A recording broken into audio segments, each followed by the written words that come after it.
Hoje é 5 de novembro de 2025, sou Aaron Edwards, muita coisa acontecendo nesse mercado. Como sempre, nós queremos começar pelas recomendações. Enviei as recomendações ontem, mas vou reprisar essas recomendações e também falar um pouco da lógica por trás disso. Deixa eu pegar um pincel para selecionar. Vamos fazer em amarelo. Muito bem. Então, duas categorias. Um é na parte de venda antecipada de soja pré-safra. Então, isso seria soja que vai ser entregue no período da safra. E nós vamos caminhar com 30%. Vai ser uma venda de soja antecipada com uma posição comprada de dólar. É uma venda simples de soja. Um contrato de venda simples para entrega na próxima safra. Aí você vai comprar no papel o dólar. Vai comprar dólar. Então, no papel... Aí você calcula o valor da venda de soja, transforma esse valor em dólar e compre aproximadamente este volume de dólar no papel, contrato de janeiro. A outra estratégia, fazendo uma cor diferente, fazer aqui em verde, seria venda entre safra de soja pós-safra. Se você ainda está com soja disponível para vender, essencialmente é a mesma coisa. Nós vamos vender soja no mercado físico e vamos comprar dólar. Nós vamos fazer mais 25%. Semana passada nós fizemos 25%, então nós vamos chegar a 50% desse volume. É uma venda de soja no mercado disponível, simples, normal, venda de soja. Aí você vai comprar dólar. Então calcule o valor total da venda de soja, converter para dólar, comprar aproximadamente essa quantidade em dólar. Essas são as recomendações. Agora vamos partir para a análise. Qual que é a lógica por trás disso? Mas antes de falar isso, vamos falar só um pouquinho sobre o plantio. Nós estamos ainda com atraso de plantio, esse é o relatório da Conab. Toda vez que tem número do governo, eu brinco que pode não estar certo, mas é oficial, né? Então, deixa eu pegar o pincel preto aqui.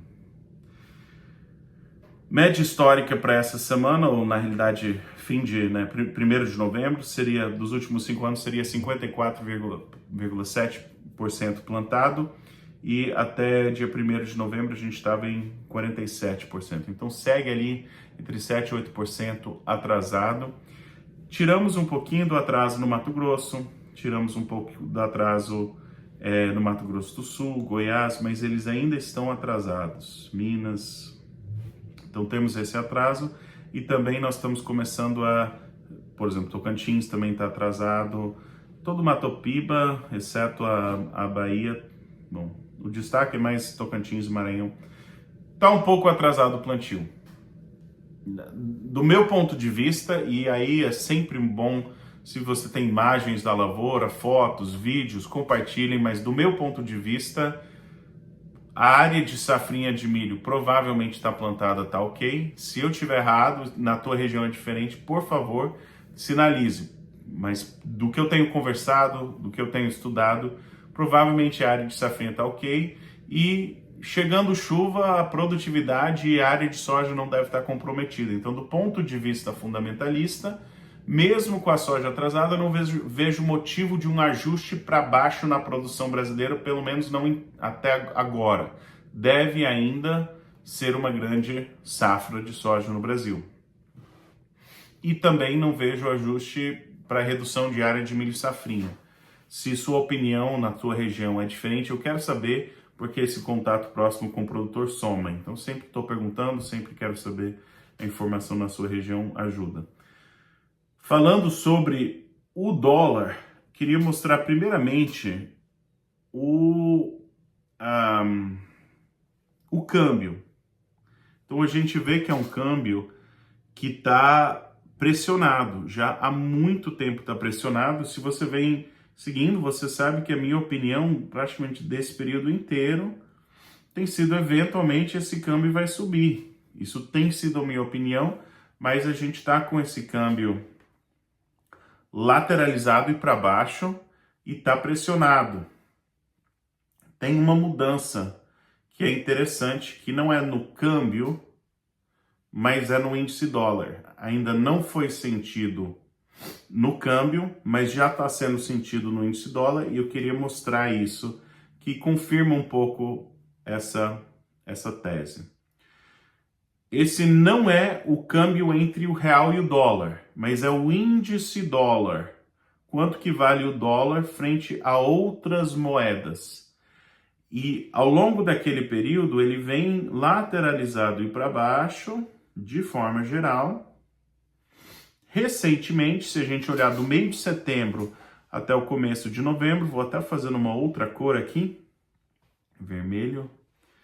Se olhar aqui essa baixa do meio de setembro, que foi aqui, até a alta aqui, a gente já viu uma boa recuperação. Então, qual que é o norte do índice dólar? Para onde que vai esse mercado? Bola de cristal ninguém tem, eu também não tenho, mas aqui nós temos já desde começo de outubro, já faz um mês, que está sustentado acima da média móvel de 20 dias, o índice dólar, e se a gente conseguir superar, vou passar para o verde, entrar, ter aquele famoso Golden Cross, a gente teria essa tendência. Algo que eu venho falando há um certo tempo é o seguinte: se no fim do ano, se as políticas de aquecimento da economia do presidente Trump realmente ajudarem a economia americana, a tendência seria que a economia americana fica mais robusta e o dólar sente uma valorização. E se aquecer demais, potencialmente teria que aumentar a taxa de juros. Aumentando a taxa de juros, também potencialmente o dólar sentiria essa recuperação.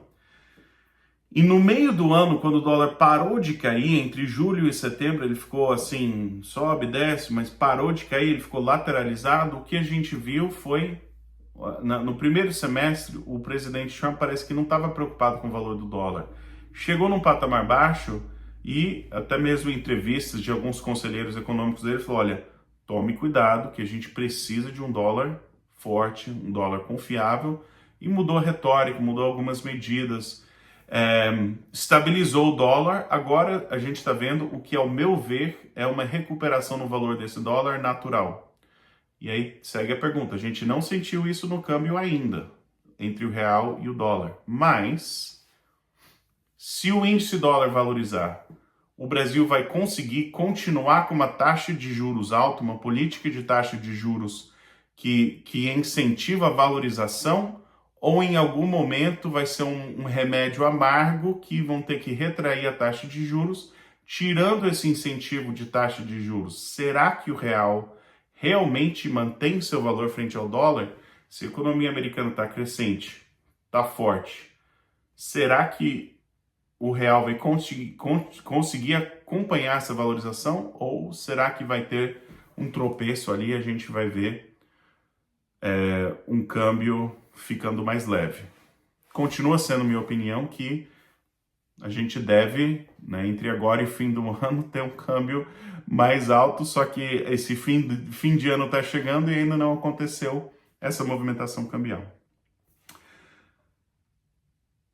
A nossa filosofia de trabalho é que a gente constrói um portfólio, um plano de comercialização, isso norteia a nossa tomada de decisão. A gente está pautado, sabendo que como que a gente deveria organizar nossas vendas. Com base nisso, temporada de compra e venda, novembro é temporada de venda de soja, posição dos fundos, análise técnica, e é a quinta semana consecutiva que infelizmente nós não temos a posição dos fundos, porque o governo norte-americano está fechado, mas nós podemos falar sobre a temporada, nós podemos especular ou adivinhar o que os fundos estão fazendo, e agora nós vamos partir para análise técnica. Vou compartilhar aqui a imagem. Nós vamos falar começar com o milho B3 e depois nós vamos falar sobre a questão da soja, que eu acho que é a pauta principal, a preocupação principal. Deixa eu pegar o pincel preto para dar um destaque, para dar uma evidência.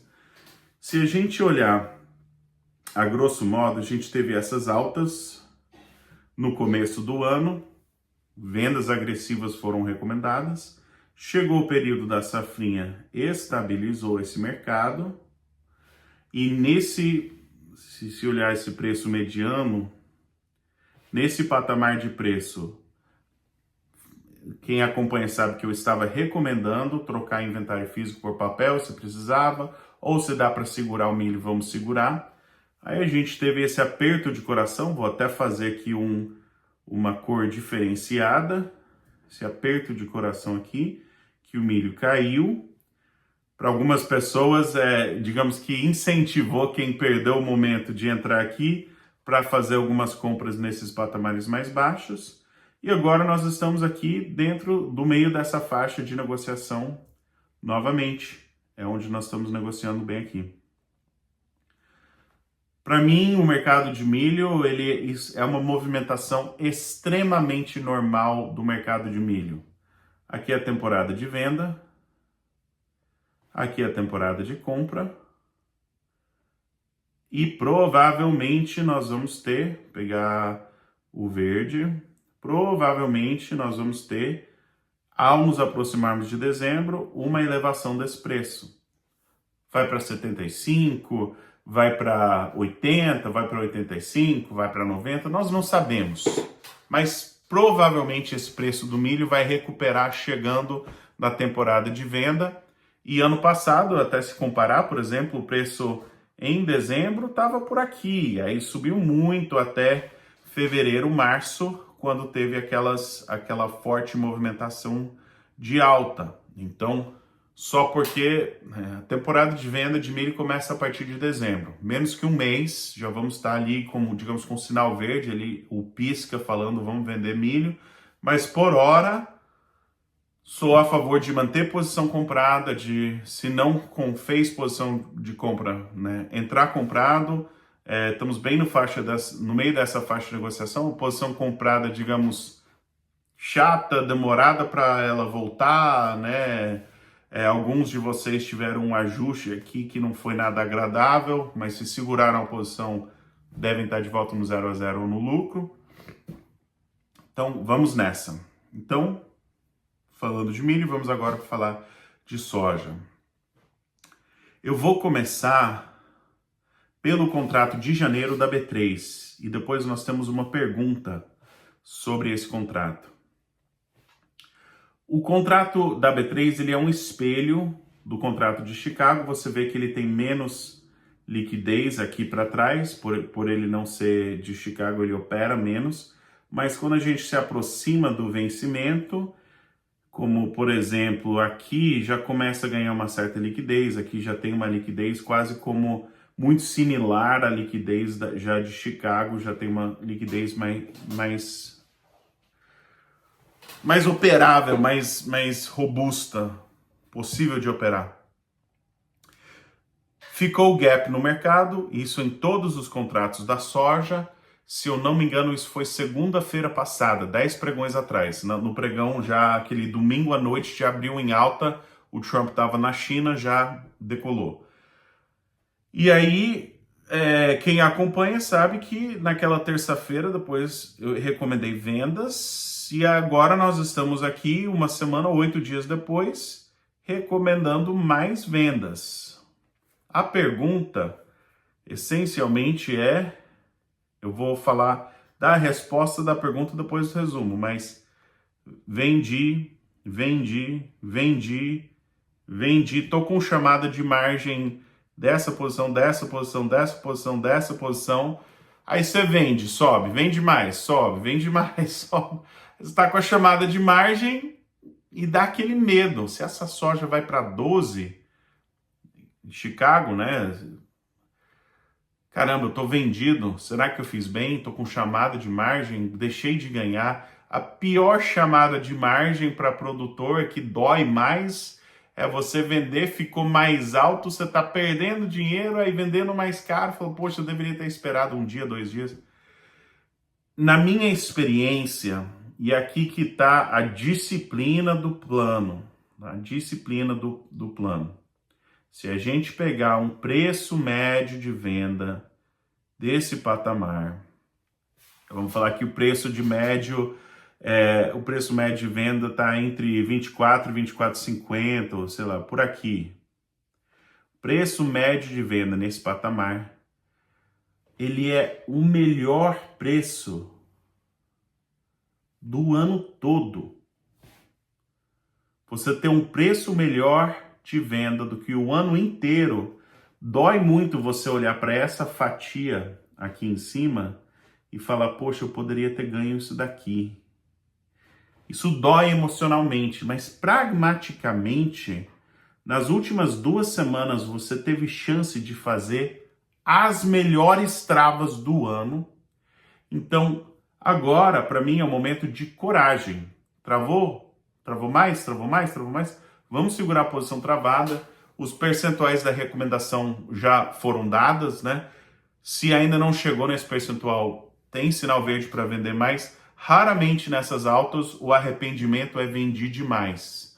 Normalmente o arrependimento é o mercado caiu e eu vendi de menos. Normalmente. Esse é o receio. Agora eu quero voltar e falar o contrato de março. Agora sim é CBOT. Março, CBOT, a gente está olhando bastante para a próxima safra, para a chegada da safra. Poderia ser o contrato de março ou o contrato de maio. Mas agora em dólar por bushel, não mais dólar por saca. Em dólar por bushel, mesmo gap no mercado, aqui, a mesma arrancada de alta, mas queria mostrar alguns pontos, algumas coisas que merecem consideração. Primeiro, deixa eu selecionar, eu vou dar um zoom aqui. Nesse contrato de março, observe que o pregão da segunda-feira foi mais alto que o pregão, se conseguir uma ponta mais fina, vamos lá. O pregão da segunda-feira foi mais alto que o pregão da terça, que até então é mais alto que o pregão atual. Ou seja, as altas, vamos ver se consegue ficar reto, as altas estão ficando mais baixas. Isso é um sinal de enfraquecimento do mercado. Não estão conseguindo, ninguém, quando chega naquela alta de segunda-feira, naquele patamar mais alto de segunda, ninguém está falando, deixa eu comprar que tá barato. Eles estão falando, tá caro. Na realidade, chega próximo, eles estão falando, deixa eu abandonar minha posição, porque pode nem voltar naquele patamar. Tá recuando. Outra coisa para a gente observar, ou comentar. Em 14 de novembro, vou desenhar uma linha aqui mais ou menos no meio de novembro. Agora eu quero um pincel mais grosso, vamos lá. 14 de novembro, vou fazer em vermelho, nós vamos ter finalmente um relatório. Ficou feio essa linha, deixa eu redesenhar aqui. Nós vamos ter finalmente um relatório do USDA. Fazer mais no meio.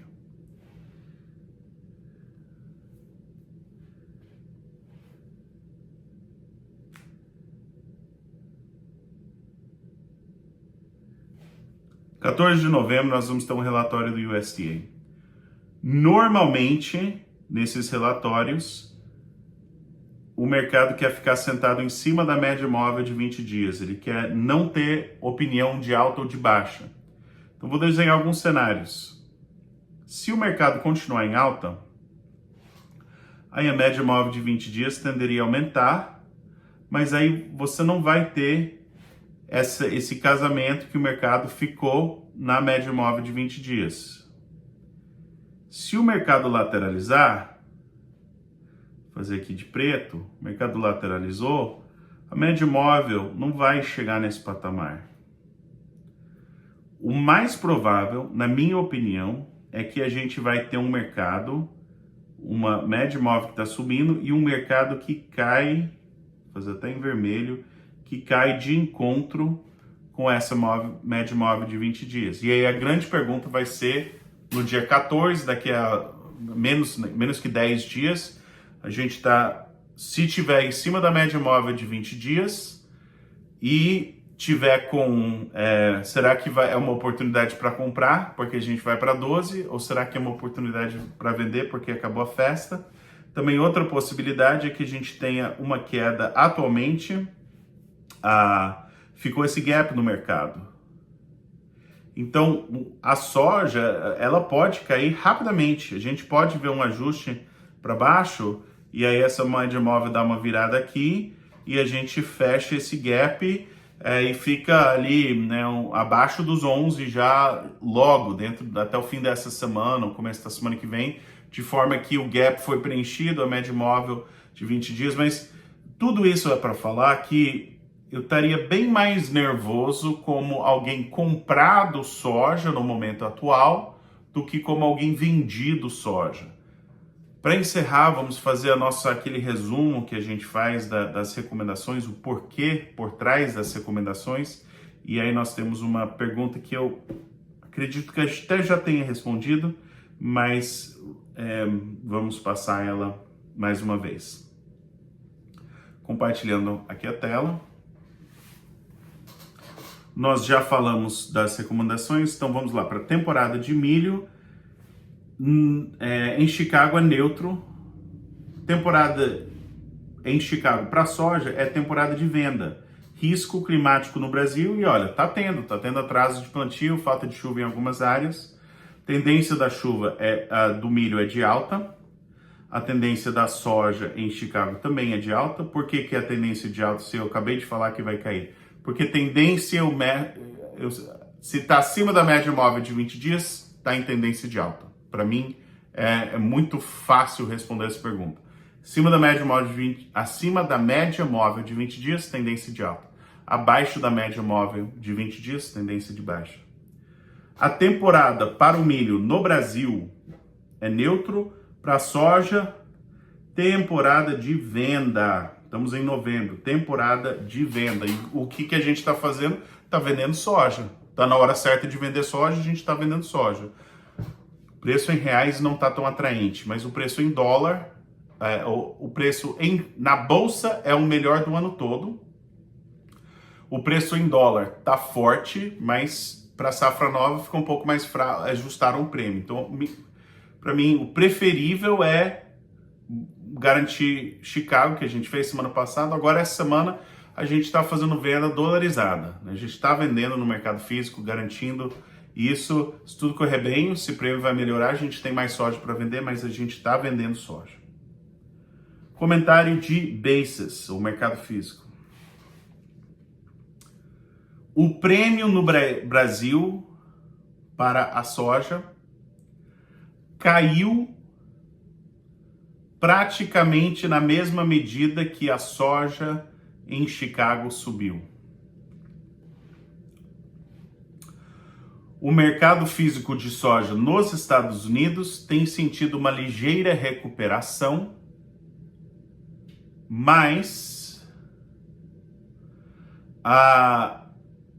essa recuperação é normal para o período do ano. Então é difícil saber se é uma recuperação por estoques mais apertados e demanda forte ou apenas a recuperação normal do período do ano.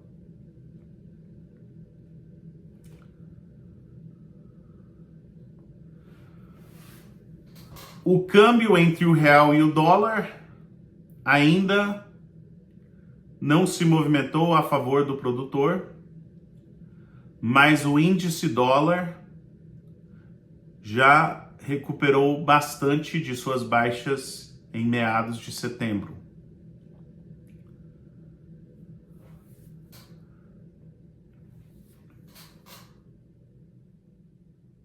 O mercado da soja na bolsa deixou um gap para trás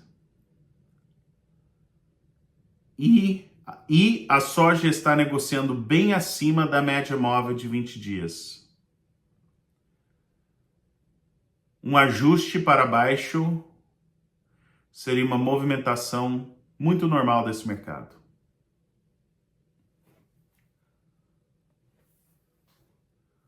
O mercado de milho, tanto em Chicago quanto na B3, está firme, estável e apontando para melhores preços no futuro.